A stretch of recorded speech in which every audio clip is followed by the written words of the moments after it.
Salibonani, ngiyabonga kakhulu ngokuthi liklikhe ku video leyi. This is the Week of Entertainment lapho esilinika khona indaba zonke ezenzakalayo elizweni lethu ngoba asifuni ukuthi lisalele emuva.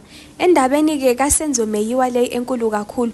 UJudge Ratha utshela ke umnisi ukuthi uzabala ijudgment yakhe loba yona i-right kumbe i-wrong.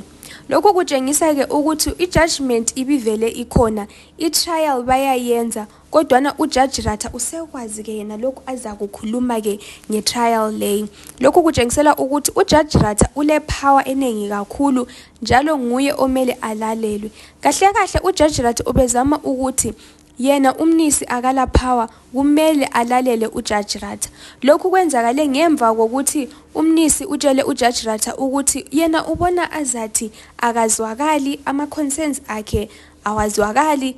Umnisi yena ubecela nje ukuthi laye azwakale ezwisa nje usizi umnisi kodwana ke i-court akusindawo yokufuna ukuzwisa usizi o eyokudlala.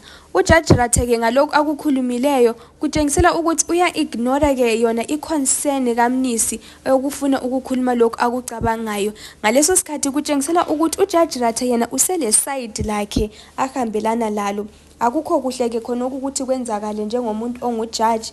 Ujudge ngumuntu ongafanelanga abe le side. Hayi ke ikuphela kwe video leyi, melela enye i-video sizwe ke ukuthi uRatha uzayenzani ngalokho akukhulumayo. Don't forget to hit the subscribe button.